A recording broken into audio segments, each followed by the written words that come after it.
सर्वमङ्गलमाङ्गल्ये शिवे सर्वार्थसाधिके शरण्ये त्र्यम्बके गौरी नारायणी नमोऽस्तुते।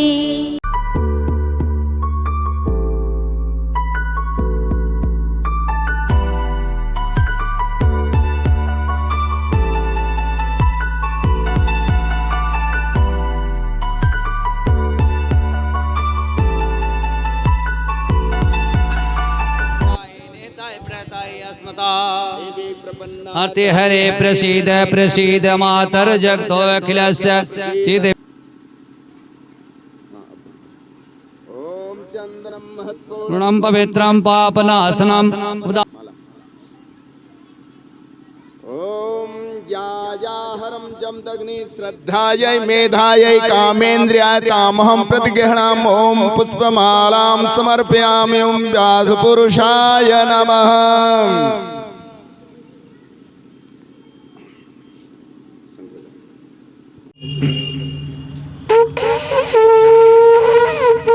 ना ठिका देकर सेट ना हो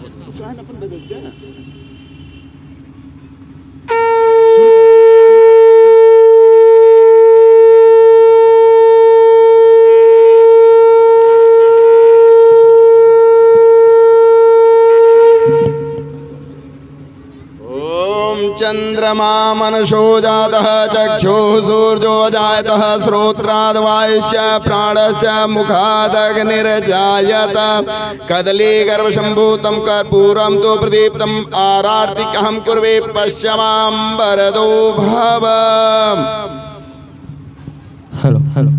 आरती जग पावन पुराण की, आरती जग पावन पुराण की। मातृचरित्र विचित्र खान की, मातृचरित्र विचित्र खान की। आरती जग पावन पुराण की, आरती जग पावन पुराण की। देवी भागवत अतिशय सुंदर, देवी भागवत अतिशय सुंदर। परमहंस मुनि जन मन सुख करे, विमल ज्ञानी रवि मोहतिमिर हरे। परम मधुर सुषमा बितान की, आरती जग पावन पुराण की। कलि कल्मष विष विषम निवारिणी, युगपत भोग सुयोग प्रसारिणी। परमानंद सुधा विस्तारिणी, सुमहो सद्ज्ञान हान की। आरती जग पावन पुराण की। संतत सकल सो मंगलदायनी, संतत सकल सुमंगलदायनी। सन्मति सद्गति मुक्ति प्रदायिनी, नूतन नित्य विभूति विधायिनी। परम प्रभा पर तत्व ज्ञान की। आरती जग पावन पुराण की। आरती अशांति भ्रांति भय भंजनी, पाप ताप माया मद गंजनी। सुचि सेवक मन मानस रंजनी, लीला रस मधुमय निधान की। आरती जग पावन पुराण की, आरती जग पावन पुराण की। प्रेम से बोलिए आदिशक्ति माँ जगदम्बा की। शीतल कराएं, शीतल की कराएं। जय, महालक्ष्मी की जय, महासरस्वती की, नौ दुर्गा की। शीतल कर दो, शीतल। शीतले तम जगन्माता, शीतले तम जगत्पिता, पुष्प से घुमा दे, पुष्प से घुमा दे। शीतले तम जगद्धात्रे, शीतला देव्यै नमः। आदिशक्ति जगत जननी माँ जगदम्बा को मैं प्रणाम करता हूँ। हे माँ, आपको मैं बारंबार नमन करते हुए, आपके चरणों में अपने सर को रखते हुए कहना चाहता हूँ कि हे माँ, आपके सिवा मेरे जीवन में कोई और आगे ना आए। सिर्फ मेरे लिए आप ही सर्वप्रथम हैं, आदि भी हैं और अंत भी हैं। इसलिए हे माँ, इस मंच से मैं हाथ जोड़ करके आपसे कहना चाहता हूँ कि हे जगत जननी, हे जगदम्बे, हे माँ भवानी, हे माँ काली स्वरूपा, हे दुर्गा स्वरूपा, हे समस्त मातृ स्वरूपा, मैं आपसे हाथ जोड़कर विनती करता हूँ कि मेरे लिए आपके सिवा कुछ और न हो। हे माँ, मुझ पर आप कृपा करें, मुझ पर आप कृपा करें, मुझ पर आप कृपा करें। आइए ना, मैं मुख्य यजमान से पुनः निवेदन करूंगा कि वो मंच की ओर आए। मैं पुनः माँ का आवाहन करते हुए ये कहना चाहता हूँ कि हे जगत जननी, हे जगदम्बा, इस कथा पंडाल में आप पधारें। आज तो आपका प्राकट्योत्सव है। हम सब बहुत खुश हैं कि आज हमारे बीच महिषासुर मर्दनी का प्राकट्य होगा। हम सब आपकी प्रतीक्षा में हैं। हे माँ, हम पर कृपा करें, हम पर दया करें और अपनी करुणा की अमृत धारा हम पर निरंतर बरसाती रहें। हे जगत जननी, हे जगदम्बे, आपके बारे में क्या कहूँ, बस यही कहूँगा कि हे माँ, मेरे श्रद्धा सुमन को अपने चरणों पर स्वीकार करें। हे जगदम्बा, आपकी कृपा से ही ये सारा संसार चलता है। ये सूरज और चांद भी आपके ही इशारे पर चलते हैं। ये पूरा ब्रह्मांड ही आपके इशारे पर चलता है। इसलिए हे माता, मुझ पर आपकी कृपा बनी रहे। और श्री माँ श्री हरि को प्रणाम करते हुए, श्री गौरा महादेव को प्रणाम करते हुए, श्री सरस्वती परम पितामह ब्रह्मा जी को प्रणाम करते हुए, शची माँ और इंद्रदेव को प्रणाम करते हुए, समस्त देवी देवताओं को प्रणाम करते हुए, समस्त नवग्रह को प्रणाम करते हुए, माँ प्रकृति को प्रणाम करते हुए, माँ अन्नपूर्णा को प्रणाम करते हुए, माँ तुलसी को प्रणाम करते हुए, श्रीमद् देवी भागवत महापुराण को प्रणाम करता हूँ। श्री नर नारायण को प्रणाम करता हूँ। श्री माँ सरस्वती को प्रणाम करता हूँ। देवर्षि नारद जी को प्रणाम करता हूँ। महर्षि वेदव्यास को प्रणाम करता हूँ। श्री सुखदेव जी महाराज को प्रणाम करता हूँ। श्री सूत जी महाराज को प्रणाम करता हूँ। शौनकादि ऋषियों को प्रणाम करता हूँ। राजा जन्मेजय को भी प्रणाम करता हूँ। और कहूँगा कि हे माता, तमेव माता च पिता तमेव, तमेव बंधु च सखा तमेव, तमेव विद्या द्रविणम तमेव, तमेव सर्वम मम देव देव, तमेव सर्वम मम देव देव, तमेव सर्वम मम देव देव। माँ दुर्गा स्वरूपा माँ को मैं प्रणाम करता हूँ, माँ काली को प्रणाम करता हूँ, वैष्णो देवी की उन 3 मूर्तियों को, महासरस्वती को मेरा प्रणाम, महालक्ष्मी को मेरा प्रणाम, महाकाली को मेरा प्रणाम और स्वयं वैष्णो स्वरूपा माँ जगत जननी को मेरा प्रणाम। भैरव बाबा को प्रणाम, भैरवनाथ को प्रणाम और यहाँ उपस्थित दृश्य अदृश्य समस्त देवी देवताओं को मेरा प्रणाम। इस यहाँ के ग्राम के देवी देवता को मेरा प्रणाम, इस स्थान के देवी देवता को मेरा प्रणाम और यहाँ के जो कोतवाल होंगे, भगवान ने जिन्हें यहाँ कोतवाल नियुक्त किया होगा उन्हें भी मेरा प्रणाम। हमारे आयोजक परिवार डॉक्टर साहब के कुल देवी देवता को मेरा प्रणाम और समस्त दिक्पालों को भी मेरा प्रणाम। तो बड़ा खुश हूँ कि आज मेरी मैया का प्राकट्य उत्सव है और केवल इसी कथा में नहीं, मैं तो बड़ा भाग्यशाली हूँ कि अपने जीवन में कम से कम 101 कथा कहने का मैं आपके सामने लेकर आया हूँ और वो सुदर्शन की कथा है। महाराज शुरू करिएगा। सुदर्शन की कथा है और सुदर्शन बहुत बड़ा भक्त था, बहुत ही आनंददायक है और बड़ी दुख भरी भी है। मैंने कल एक भक्त की कथा सुनाई थी, सत्यव्रत की कथा। महाराज बड़ा ही भक्त था वो।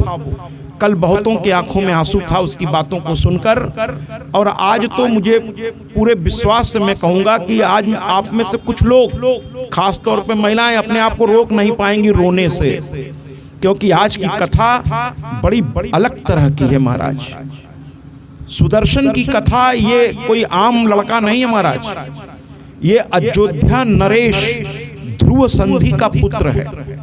ये कोई ऐसा वैसा लड़का नहीं है महाराज, ये अयोध्या नरेश ध्रुव संधि का पुत्र है और ध्रुव संधि की 2 पत्नियां थीं, एक मनोरमा और दूसरा लीलावती। पहले बहुपत्नी प्रथा थी महाराज, पहले के राजा महाराजा हजारों की संख्या में उनकी पत्नियां हुआ करती थी। पहले ये था, बहुपत्नी प्रथा थी पहले। तो इनकी कई रानियां थी लेकिन उसमें से 2 प्रमुख थी, एक मनोरमा और एक लीलावती। मनोरमा का पुत्र था सुदर्शन और लीलावती का पुत्र था शत्रुजित। मनोरमा का पुत्र था सुदर्शन और लीलावती का पुत्र था शत्रुजित, लेकिन शत्रुजित सुदर्शन से थोड़ा छोटा था। सुदर्शन से थोड़ा छोटा था शत्रुजित, ज्येष्ठ यानी बड़ा था सुदर्शन। तो अयोध्या की परंपरा रही है कि बड़ा लड़का अगर योग्य है तो राजा के मरने के बाद, कृपया, राजा के मरने के बाद बड़े लड़के को ही वहां का राजा बनाया जाता है। ऐसी अयोध्या की परंपरा रही है। राम कथा में आपने ये सुना भी होगा। छोटा लड़का कभी राजगद्दी पर अयोध्या में कभी नहीं बैठा, वो हमेशा बड़ा लड़का ही बैठता है। तो ध्रुव संधि एक दिन शिकार खेलने गए, कृपया मंच के आसपास बात नहीं करेंगे। ध्रुव संधि एक दिन शिकार करने गए महाराज, सामने एक सिंह से पाला पड़ गया। सिंह बड़ा खतरनाक था और सिंह ऐसे भी जंगल का राजा होता है और सिंह जल्दी शिकार पे निकलता नहीं है। सिंह जो है अपने गुफा में बैठा रहता है और सिंहनी शिकार करके लाके उसको देती है। सिंह नहीं निकलता। आपको सुन के आश्चर्य होगा, सिंह शिकार करने नहीं निकलता, सिंहनी जाती है, वही बच्चों के लिए भी ले आएगी और अपने पति के लिए भी ले आएगी। क्योंकि जिस दिन सिंह निकला महाराज ना, उस दिन जंगल में हाहाकार मच जाता है, क्योंकि वो बहुत खतरनाक होता है। इसीलिए माँ की सवारी भी सिंह है। बहुत ताकतवर होता है वो, और ताकतवर व्यक्ति रोज रोज अपने ताकत का प्रदर्शन नहीं करते महाराज। ताकतवर व्यक्ति शांत रहते हैं थोड़ा, लेकिन जिस दिन वो अपने पे आते हैं फिर किसी के रोके रुकते नहीं है महाराज। ताकतवर की पहचान है, बड़ा शांत होगा, बड़ा सरल होगा, बड़ा सहज होगा, बड़ा विनम्र होगा। ताकतवर बात बात में अपनी ताकत नहीं दिखाता महाराज। जो बात बात में अपनी ताकत दिखाए उसे आप समझ लीजिए कि ये ताकतवर नहीं है महाराज, है ना। क्योंकि जो वास्तव में ताकतवर होता है, जो वास्तव में दौलतवान होता है, जो वास्तव में विद्वान होता है, वो शो ऑफ नहीं करता, यानी दिखाता नहीं अपने आप को। जहां जरूरत पड़ती वहां वो दिखाता है कि हाँ मेरे पास ये चीज है, चाहे वो दौलत हो, चाहे ताकत हो, चाहे विद्वता हो, जरूरत पड़ने पे दिखाएगा। बेमतलब शो करना उसकी आदत नहीं होगी महाराज। हमारे महावीर भी थे, वो तो भूल जाया करते थे कि उनमें इतनी ताकत है। तभी तो जामवंत को कहना पड़ा का चुप साधी रहे बलवाना। और जैसे ही हनुमान जी को जामवंत ने कहा तो जागिरी चरण देई हनुमंता, सो तो गया पाताल तुरंता। यानी अंगूठे, पैर के अंगूठे से उन्होंने दबाया ऐसे और छलांग मारी और महाराज उतना बड़ा पहाड़ धड़धड़ाता हुआ जमीन में धंस गया। जरा कल्पना कीजिए हनुमान जी की ताकत की। लेकिन चुप बैठे थे, एकदम चुप कोने में। समुद्र सामने था, सब बंदर कह रहे थे सीता माता का पता लगाना है, लंका में है। कोई कहता था मैं 20 योजन कूद जाऊंगा, कोई कहता था 40 कूद जाऊंगा, कोई कहता था पूरा कूद जाऊंगा 60 योजन, लेकिन लौटूंगा इसकी गारंटी नहीं है। हनुमान जी चुप कोने में बैठे हुए हैं, कुछ बोल ही नहीं रहे। तब जामवंत ने कहा सब बोल रहे हैं, ये हनुमान कहाँ है? तो देखे कोने में चुपचाप सर झुकाए राम राम राम राम राम राम राम राम राम राम राम राम राम राम। वो तो उनके सांसों में सिया राम बसे हुए, सांस लेते हैं तो राम राम जपते हैं, सांस के साथ उनमें राम राम। इतना उन्होंने अभ्यास कर लिया अपने भगवान के नाम का कि सांस लेते हैं तो राम, सांस छोड़ते हैं तो राम राम राम राम राम राम। जिस दिन आप भगवान को ऐसे जपने लगेंगे, भगवान हमेशा आपके पास रहा करेंगे भाई साहब। हनुमान वैसे थे, चुपचाप कोने में बैठे हुए थे। तो जामवंत ने जाके कहा का चुप साधी रहे बलवाना। और इतने से भी हनुमान जी अगर नहीं समझे तो जामवंत ने एक और बात कहा, राम काज ली नहीं अवतारा। माने राम के कार्य के लिए तुम्हारा अवतार हुआ है। और बाबा तुलसी कहते हैं जैसे ही हनुमान जी ने सुना हो गए पर्वताकारा, एकदम विशाल हो गए। हाँ हाँ राम का काम करना है, तैयार, यानी अपने भगवान का काम करना है, एकदम तैयार। हनुमान जी तैयार हो गए और खड़े हो गए। उन्होंने नहीं कहा 60 योजन जाऊंगा लौटूंगा, बड़ी बड़ी बात नहीं की। बस गदा उठाई, ऐसे कंधे पे रखा, जय सिया राम कहा। और जिस पहाड़ पर चढ़कर उन्होंने छलांग लगाई महाराज, केवल वहां अपने पैर का अंगूठा रखा और रख करके जैसे ही छलांग मारी, वो पूरा का पूरा पहाड़ गड़गड़ाता हुआ पाताल में धंसता चला गया। इतनी ताकत थी हनुमान जी में, लेकिन शांत रहते थे। तो सिंह भी थोड़ा शांत रहता है, लेकिन आज वो शिकार पे निकल पड़ा है और ध्रुव संधि से उसका सामना हो गया। ध्रुव संधि भी कम नहीं थे महाराज, वो भी किसी सिंह से कम नहीं थे। बच्चों को जरा बैठाइएगा, ये लोग जो उछल कूद कर रहे हैं। ध्रुव संधि भी कम नहीं थे महाराज, उन्होंने भी तलवार निकाल ली। पहले का युद्ध जो है मर्दानगी वाली थी महाराज, दोनों आमने सामने रहते थे और जिसकी ताकत ज्यादा होती थी वो जीत जाता था। आजकल तो क्या है, सब बटन खेल रहा है, बटन से बैठे बैठे दबाया, रॉकेट निकला और दूसरे देश का सत्यानाश करके चला आया। ताकत कहाँ है? आजकल तो सब यंत्र कर रहे हैं, है ना। मैं ये नहीं कहता कि बाकी सैनिक मेहनत नहीं करते। अरे जो थल सेना वाले हैं, वायु सेना वाले हैं, वो सब भी अपनी जान लगाते हैं। बटन अपने आप नहीं दब जाता महाराज, वो दबाते हैं और अपनी जान जोखिम में डाल के दबाते हैं। मैं उनके शहादत को प्रणाम करता हूँ, उनकी वीरता को प्रणाम करता हूं कि सामने गोली की बौछार हो रही है और सीना ताने भारत माता की जय, दुर्गा माता की जय, काली माता की जय करते हुए आगे बढ़ते हैं। ये जान रहे हैं कि सामने बम फट रहे हैं, बड़े बड़े मिसाइल दागे जा रहे हैं, गोलियां चल रही हैं, फिर भी हमारे देश के नौजवान जो जवान हैं, है ना, मैं उन्हें सैल्यूट करता हूं इस मंच से कि वो सीना ताने आगे बढ़ते हैं। अपने आप को कहते हैं ना कि मैं अपने आप को शहीद कर दूंगा, लेकिन अपने भारत माता के सर को झुकने नहीं दूंगा।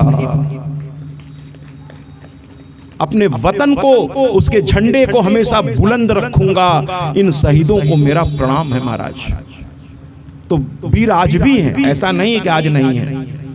कहने का तात्पर्य यह है कि ध्रुव संधि ने सिंह को ललकारा, कहा अरे तू आज एक सिंह से तेरा पाला पड़ा है। सिंह ने सोचा अच्छा सिंह तो मैं हूं, फिर ये कौन है? तो कहने लगे मैं ध्रुव संधि, मैं यहाँ अयोध्या नरेश तुझे ललकारता हूँ। और दोनों में युद्ध शुरू हुआ महाराज। बड़ा भयानक युद्ध था और उस समय न्यायपूर्ण युद्ध हुआ करते थे, न्यायपूर्ण युद्ध हुआ करता था। राजा और सिंह लड़ रहे थे, बाकी सेना चुपचाप खड़ी थी।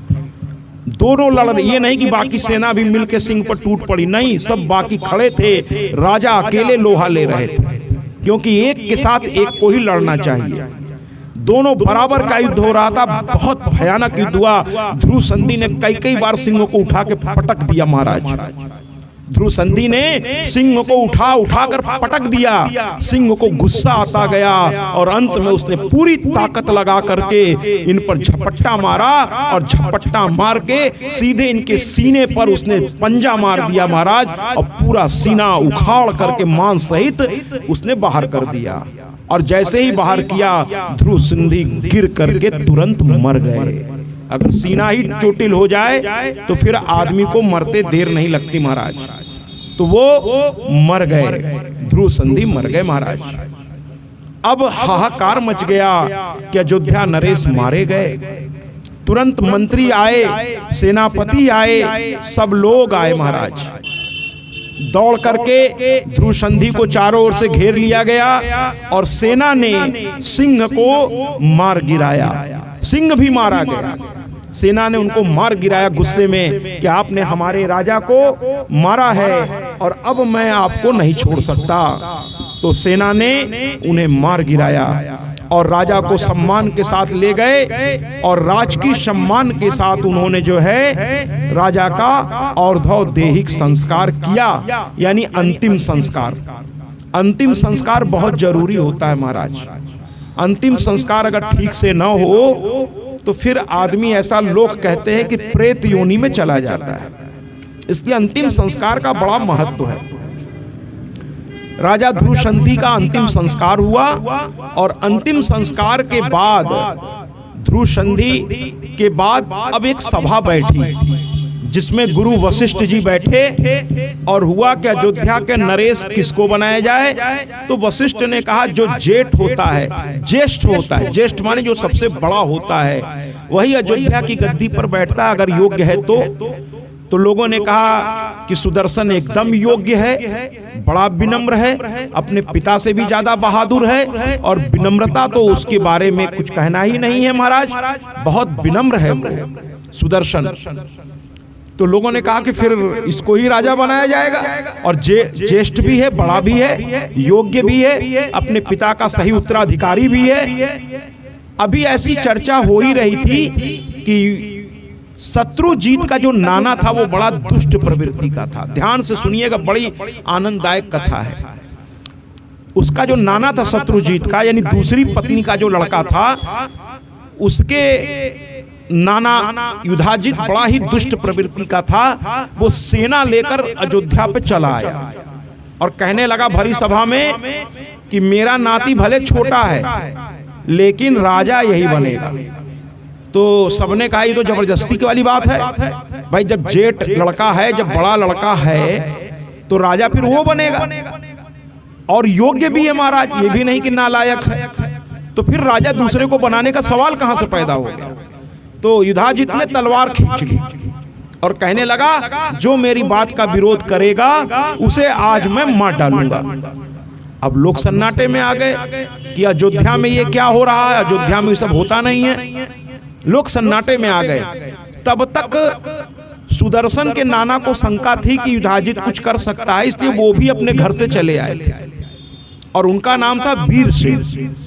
वो भी अपनी सेना के साथ, वो जानते थे युधाजित दुष्ट प्रवृत्ति का है, वो भी चले आए। जब उन्होंने सुना कि ये जबरदस्ती कर रहा है तो उन्होंने कहा भाई जबरदस्ती मत करिए, यहाँ गुरु वशिष्ठ बैठे हैं और यहाँ के वो पुरोहित हैं, कुल पुरोहित हैं, और चूंकि ये शास्त्रों के नियमानुसार की बात है तो कोई विद्वान ही तय करेगा, हम और आप तय नहीं करेंगे। जो विद्वान है, जो इसका जानकार है, वो तय करेगा कि इस राजगद्दी पर बैठेगा कौन। लेकिन युधाजित तो युधाजित, उसने जिद ठान लिया, कहा ना ना ना ना, हम कुछ नहीं सुनेंगे, हम तो सुदर्शन को भी मार डालेंगे, तुमको भी मार डालेंगे, बनेगा मेरा नाती ही। कहते हैं ना कि ये तीन चीजें जो है आदमी को लड़ाती है। कहते हैं ना जर जोरू जमीन, दौलत दो भाई को लड़ा देती है भैया, जमीन जायदाद खून रिलेशन को भी अलग अलग करने में कोई कसर नहीं छोड़ती। तो कुछ चीजें ऐसी होती हैं, है ना। और स्त्री भी युद्ध के कारण बहुत सारी स्त्रियां भी रही हैं महाराज। रानी पद्मावती को पाने के लिए पूरी सेना को मार डाला था एक मुस्लिम शासक ने, फिर भी रानी पद्मावती को प्राप्त नहीं कर पाया। वो सती जौहर ले लिया, उसने कहा कि कोई दूसरा मुझे छू ही नहीं सकता। वो चिता में कूद पड़ी। आज भी रानी पद्मावती को लोग बहुत इज्जत से याद करते हैं। जलती चिता में कूद पड़ी, कहीं मेरे पति के सिवा मुझे कोई छू भी नहीं सकता महाराज। वो चिता में कूद गए। तो स्त्रियों के लिए भी बड़े बड़े युद्ध हुए हैं, दौलत के लिए बड़े बड़े युद्ध हुए हैं, और जमीन के लिए। और यहाँ तो भैया अयोध्या जैसे राज्य की बात थी जिसका अखंड राज्य फैला था उस समय। सूरज उस राज्य में कभी डूबता नहीं था। इसका मतलब ये मत समझिए कि सूरज हमेशा खड़ा, ना ना, उतना बड़ा राज्य था कि कहीं अगर सूर्य अस्त हो गए तो उसी राज्य के किसी हिस्से में सूरज उदय होते थे। इतना बड़ा राज्य था। जैसे इंडिया में जब शाम होती है तो अमेरिका में सुबह होने वाली होती है। जैसे जैसे यहाँ रात होती है वहां सुबह होती है। पूरे 24 घंटे का अंतर होता है अमेरिका और यहाँ के बीच, है ऐसा लोगों का कहना है कि पाताल एकदम नीचे अमेरिका है। जहां हम लोग बैठे पूरा अगर नीचे चलते चले जाइए महाराज तो अमेरिका मिलेगा। इसीलिए 7 समुंदर पार करके जहाज जो है बहुत लंबा सफर तय करके आपको वहां पहुंचाते हैं। 24 घंटे का डिफरेंस होता है। अगर यहाँ सुबह के 9 बज रहे हैं तो वहां रात के 9 बज रहे होते हैं, और अगर यहाँ रात के 9 बज रहे हैं तो वहां सुबह के 9 बज रहे होते हैं। तो अयोध्या का राज्य इतना दूर तक था कि एक जगह अगर अस्त हो रहा है तो दूसरी जगह उदय हो जाता था। इसलिए लिखने वाले कहते थे कि कभी भी सूरज अस्त नहीं होते अयोध्या के राज्य में। ऐसा था महाराज। तो कहने का तात्पर्य यह है, इतने बड़े राज्य को लेकर के लड़ाई चल रही थी, युद्ध चल रहा था, और अब दोनों ही तरफ की सेना ने मोर्चा संभाल लिया और भयंकर युद्ध प्रारंभ हो गया। दोनों ओर की सेना आपस में लड़ी। जो बच्चे घूम रहे हैं जरा सा इनको, तो दोनों ओर की सेना जो है एक युद्ध में लग गई। दोनों ओर से तलवारें खिंच गई। भयानक युद्ध हुआ महाराज। खून की नदियां बह गईं। और अंत में युधाजित थोड़ा सा ताकतवर था, उसने वीरसेन का वध कर दिया। वीरसेन अपने नाती के लिए मारा गया, मर गया बेचारा। अब जरा मनोरमा की कल्पना कीजिए कि जिस औरत का एक दिन पहले पति मरा हो और दूसरे ही दिन उसका पिता भी उसकी हक की रक्षा करते करते मर जाए, तो जरा मनोरमा की मानसिक स्थिति की आप कल्पना करिए। मनोरमा को कुछ समझ में नहीं आ रहा था। जैसे इस बच्चे को बैठाएं, मनोरमा को कुछ भी समझ में नहीं आ रहा था कि अब क्या किया जाए। छोटा सा बच्चा सुदर्शन अभी बहुत छोटा था, मुश्किल से उसकी उम्र 7 साल थी। अब 7 साल का बच्चा युधाजित से कैसे लड़े। मनोरमा को डर लग गया कि युधाजित अब आएगा और मेरे बच्चे को मार डालेगा, तभी शत्रुजित को वो राजा बना पाएगा। अब मनोरमा के कुछ समझ में नहीं आ रहा था। उसने सोचा क्या करें क्या न करें। अंत में उसने अपने एक बहुत विश्वसनीय मंत्री को बुलाया जिसका नाम विदल्ल था। कहने लगी, हे मंत्रीवर, थोड़ा वृद्ध थे वो, आप मेरे पिता तुल्य हैं, मैं आप पे भरोसा कर सकती हूं और मंत्रियों पे नहीं कर सकती, क्योंकि युधाजित के डर के मारे अब कोई मेरा साथ नहीं देगा। किसको अपनी जान प्यारी नहीं है? लेकिन आप धर्म पे चलने वाले, न्याय पे चलने वाले व्यक्ति हैं, इसलिए मैं आपसे हाथ जोड़ती हूं, मेरे बच्चे की रक्षा करिए। मां अपने बच्चे के लिए क्या कुछ नहीं करती है, उसको अपनी चिंता देखिए नहीं है। वो विधवा हो गई, बाप मर गया, अभी उसको चिंता है तो सिर्फ अपने बेटे की, कि एक औलाद भगवान ने दिया है, अगर ये भी मर गया तो मेरा तो सब कुछ खत्म हो जाएगा। वो बेटे को सीने से चिपकाए हुए है, जरा कल्पना कीजिए उसके दुख की। मनोरमा अपने पुत्र को सीने से चिपकाए हुए है, उसकी आंखों से आंसू की धारा बह रही है। पति मरा, अभी तो संभल भी नहीं पाई थी महाराज। पति के मरने का दुख ऐसे ही बड़ा अपने आप में बहुत बड़ा होता है। पत्नियां अगर पति को रोकती हैं कि आप ये मत करिए, तो वो उसके सेहत के लिए कहती हैं भैया, उनका अपना कोई स्वार्थ नहीं होता। अगर कोई बुरी आदत आप में से किसी को भी हो और आपकी धर्म पत्नी बार बार आपको समझा रही हो, तो मैं हाथ जोड़ के कहता हूं उसकी बात मान लीजिए, उसकी बात मान लीजिए। वो आपको लेकर चिंतित है, इसलिए आपको रोक रही है। उसे अपना कोई स्वार्थ नहीं है, कोई उसका स्वार्थ नहीं है महाराज। वो आपको लेकर चिंतित है, आपके सेहत को लेकर चिंतित है, क्योंकि आप उसके सब कुछ हैं। इसलिए उस पर नाराज होने के बजाय उसके प्यार को समझिए और उसकी बात को मान लीजिए। वो जो कह रही है वो आपके भलाई के लिए कह रही है, परिवार के भलाई के लिए कह रही है। तो अगर कोई बुरी आदत जाने अनजाने में आपके पास है और आपके धर्म पत्नी मना कर रही है, तो मान जाइए, जिसने अपनी पत्नी की बात नहीं मानी महाराज, वो अंत में सर्वनाश को प्राप्त हुआ। इतिहास उठा के देख लीजिए। रावण ने मंदोदरी की बात नहीं मानी, मंदोदरी समझाती रही, रावण नहीं माना, कह रहे ये औरत है, उसको डांट देता था, कहता था अरे तुम क्या बताओगी हमको, तुम अब सिखाओगी हमको, दुनिया हम देखते हैं कि तुम देख रहे हो। तो पत्नी की बात नहीं माना तो इक लख पूत सवा लख नाती, अतय रावण घर दिया न बाती। एक नहीं बचा, सब मारे गए। लंका सुकोट समुद्र सिखाई, ता रावण को बचा न पाई। पत्नी की बात मानिए, अपनी माँ की बात मानिए, अपनी बहन की बात मानिए, अपने पिता की बात मानिए, अपने गुरु की बात मानिए। जो आपका हित चाहता है उन सब की बात आप मानिए भाई साहब। अच्छा नहीं लगा क्या? कुछ अच्छा लगा करे तो तालियों से स्वागत करा करिए। तो कहने का तात्पर्य है कि अब सुदर्शन को सीने से लगाए मनोरमा चल पड़े। कुछ उसके समझ में नहीं आ रहा था, उसका पति मर गया, पिता मर गए, अब बेचारी करे तो क्या करे। बिदल को बुलाई और बिदल ने कहा देखो बिटिया ऐसे नहीं निकल पाओगी यहाँ से, युधाजित के गुप्तचर चारों ओर लग गए हैं, वो तुमको मारेगा ही मारेगा। तो कहने लगी क्या करूं? तो कहने लगे कि तुम जाओ अपने सौत के पास, यानी लीलावती के पास, और जा करके कहो, कोई विद्वान ही रास्ता दिखा सकता है। जब कोई मुसीबत आपसे ना हल हो तो किसी विद्वान के पास जाइए, वो रास्ता बताएगा कैसे चलो, हो जाएगा। तो वो गई, मंत्री ने समझाया कि सौत के पास जाओ। ये गई और कहने लगी, मंत्री ने समझा के भेजा था ऐसे ऐसे कहना, कहने लगी कि आपके पिता बहुत बहादुर है। अपने सौत से कह रही है, लीलावती से, कि युधाजित बच्चों बात नहीं, कि आपके पिता बहुत बहादुर हैं, मैं उनका दर्शन करना चाहती हूँ। अब तो मैं उनकी दासी हो गई हूँ, उन्होंने मेरा पति तो मर ही गया था, मेरे पिता को भी उन्होंने मार दिया, तो अब तो मैं उनकी दासी हो गई हूँ, मैं अब उनका क्या कर सकती हूँ? मैं उनका दर्शन करूंगी और अपने प्राण की भीख।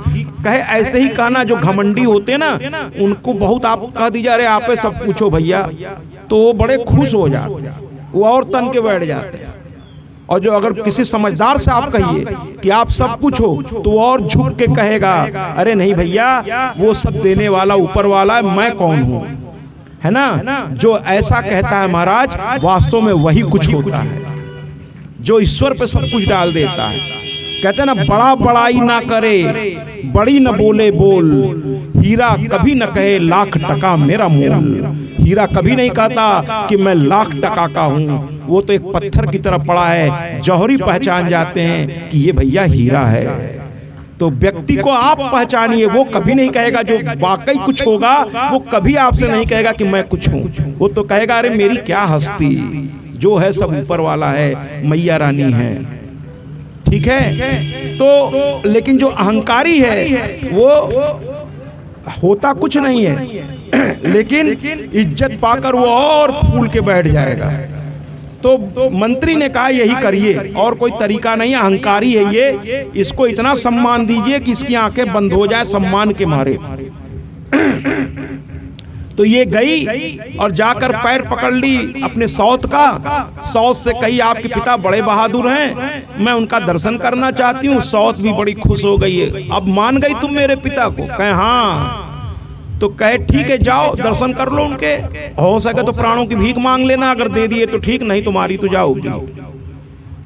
चल दी अंधेरे में, और जानती थी गुप्तचर पीछे लगे होंगे, इसलिए पहले मंत्री लेकर गया युधाजित के पास। कहने लगी कि आपको मैं प्रणाम करने आई हूं, अब आप विजेता हैं और मुझे केवल इतना समय दीजिए कि मैं अपने पिता का भी अंतिम संस्कार कर सकूं। पति का तो अंतिम संस्कार हो गया था, पिता का भी अंतिम संस्कार कर सकूं, क्योंकि सनातन धर्म में अंतिम संस्कार न हो तो थोड़ा उचित नहीं होता, व्यक्ति प्रेत योनि में चला जाता है। तो अंतिम संस्कार हो जाने दीजिए, फिर आप मेरा और मेरे बेटे का फैसला आप करिएगा। तो आप मेरा और मेरे बेटे का फैसला फिर आप करिएगा महाराज। तो इस तरीके से